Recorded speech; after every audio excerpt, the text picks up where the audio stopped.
So, do you understand, let's say, the anatomy or the components of empathy? What's going on, guys? DrSean here, the author of Practicing TLC.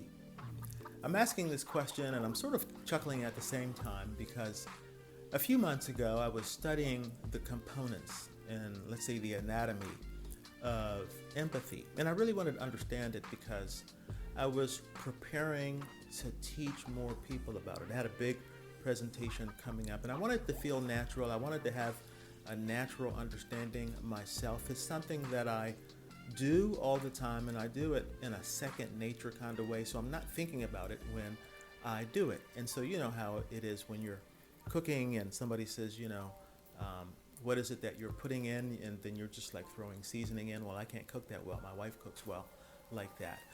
But anyway, that's the way I empathize. And so I was trying to not only study, but learn it in a way that I could teach it, the components. And if you will, the components, the way I had heard them and was studying them, were as follows. The first is to establish a personal bond, a personal connection with somebody.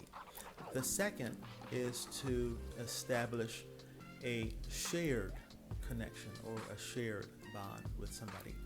And then the third, let's say, part to this, or step, if you will, is to understand a person's concerns or their level of pain, perhaps what they fear, what they want. And then the fourth is to validate those concerns and fears and what they want. And if you can do that, if you understand that, it makes a lot of sense. So anyway, I was going through this in my head, and I never think about this when I'm doing it, so hardly did it make a whole lot of sense. And as I was really thinking about this and meditating over it, my wife interrupted and she says, I was thinking we could go to Nashville at the end of the summer. And I thought, and I actually said out loud, I don't know, I'm working on this big presentation coming up, and I really want to understand some things, and I'm kind of tied down right now. And then she replied, you're always thinking about this, and you're not going to stop thinking about this, and we can go to Nashville, and you can think about it there.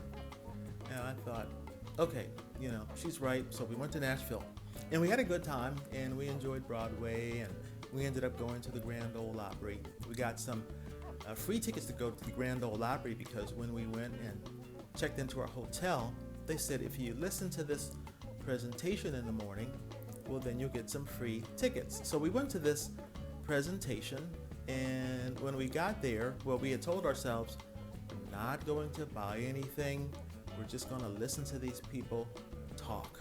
And so when we got there, it's like 8 in the morning or something like that. We barely had coffee in our systems, and then one of the guys comes up and says, hey, I like those shorts you have on. And I looked at my shorts, and it was just kind of irregular, pretty fashionable. I mean, I try to be fashionable. And so I thanked them, and I could appreciate that he appreciated my shorts.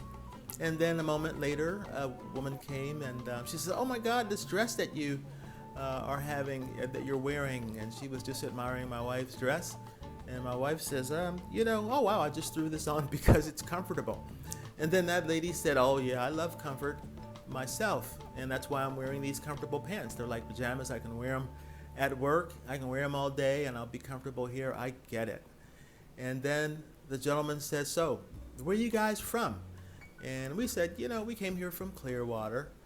And then he says, oh wow, my cousin lives in Clearwater. That's near St. Pete, right? Yeah. So we had chopped it up a little bit there, and then he says, well, so where's your next trip?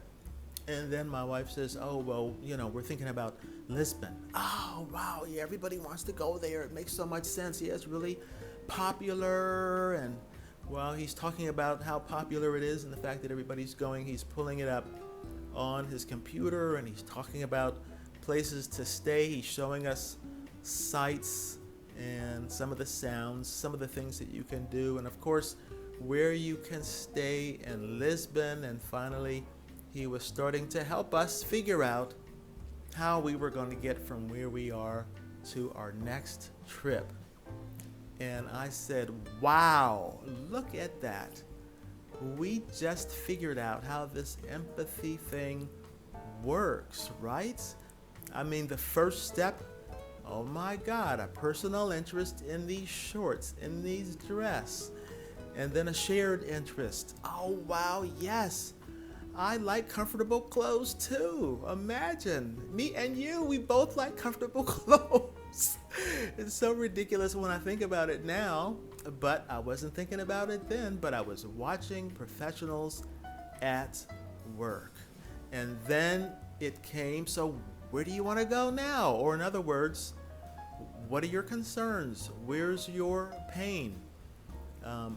What is your interest? What are your dreams? What is it that you would like to fulfill? And then we shared that, and then he says, wow, you're right. He validated our concerns. Everybody wants to go there. It's really popular these days. It's like the place to be. And so it made us want to jump right in. And then he started talking about how we can get from where we are to where we want to go. And we were right along with him in that conversation, aligned with it because they had roped us in. So what a lesson on the various components of empathy that anybody can understand and use in their place of work, in their place of service, because that is indeed what we are here for, to serve one another, to meet one another's needs. And how can we meet one another's needs if we don't listen and understand the needs of one another? I hope that helps you find victory in your work today. Keep winning, guys. Take care.